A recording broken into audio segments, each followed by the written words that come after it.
नमस्कार मंडळी, आईचे किचनमध्ये तुम्हा सर्वांचं मनापासून स्वागत आहे।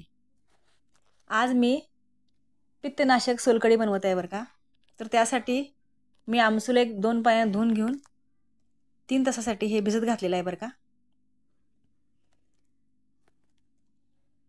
हे असं 3 तास भिजून झाल्यानंतर हे असं आपल्याकडे जे पावभाजीचं मॅशर असते त्याने ते चांगलं एकजीव करून घ्यायचं आणि त्याचा सगळा रस आहे की नाही तो चांगला काढून घ्यायचा। हे असं चांगलं ह्याला असं मिक्स करून घ्यायचं बरं का। पाण्यात भिजत घातल्यामुळे ते बऱ्यापैकी मऊ झालेलं असते। त्याला अंगच मीठ पण असते बरं का वाळवताना घातलेलं। तर हे असं चांगलं हे मॅशरनं बारीक करून घ्यायचं। आता ओला नारळ मी किसणीवर कद्दूकस करून घेत आहे। सगळ्यात छोटं जे असते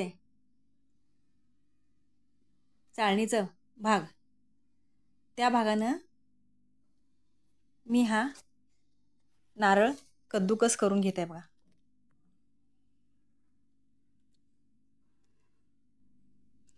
आता एका स्वच्छ मलमलच्या कापडात आपण बारीक करून घेतलेला ओला नारळ असा कापडात घालून त्याचं सगळं पाणी नारळाचं पाणी काढून घ्यायचं बरं का। हे 2-3 वेळा मी मिक्सरला लावून परत हे ह्यातलं सगळं पाणी मी काढून घेतले।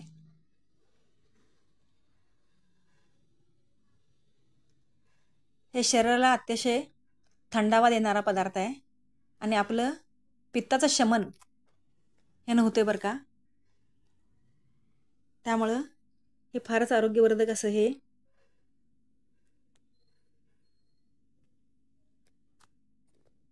सोलकढी तयार होते। हे असं दूध निघते आपलं नारळाचं। हे 3 वेळा मी मिक्सरला थोडं पाणी घालून मिक्सरला ते चांगलं फिरवून मग 3 वेळा त्याचं पाणी काढलेलं आहे बरं का। एकाच नारळाचं आहे।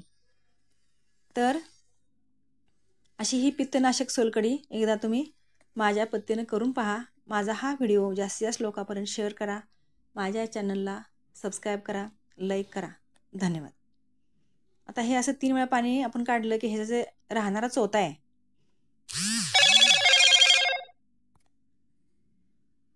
ह्या चोथ्याचं तुम्ही गुळ घालून बर्फी करू शकता, नाहीतर मग तुम्ही भाजीला, वरणाला, कशाला पण आमटीला तुम्ही वापरू शकता।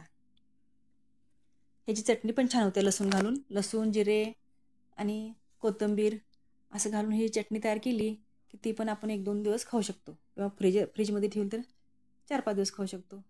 असं हे पाणी आपलं निघलेलं आहे नारळाचं।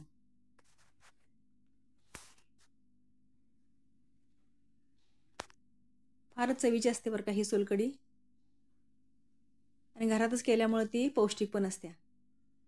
असा हा चोथा आपला कोरडा शिल्लक राहिलेला आहे। तर तुम्ही ह्याचं तिखट चटणी करू शकता किंवा गोड बर्फी पण करू शकता। आता हे एका ग्लासमध्ये आपण 1 भाग आमसुलाचं पाणी आणि 2 भाग नारळाचं पाणी घ्यायचं आणि ह्याचा सरबत तयार करायचा। अशी ही पित्तनाशक सोलकढी एकदा तुम्ही माझ्या पद्धतीनं करून बघा। माझा हा व्हिडिओ जास्तीत जास्त लोकांपर्यंत शेअर करा। माझ्या चॅनलला सबस्क्राईब करा, लाईक करा। धन्यवाद।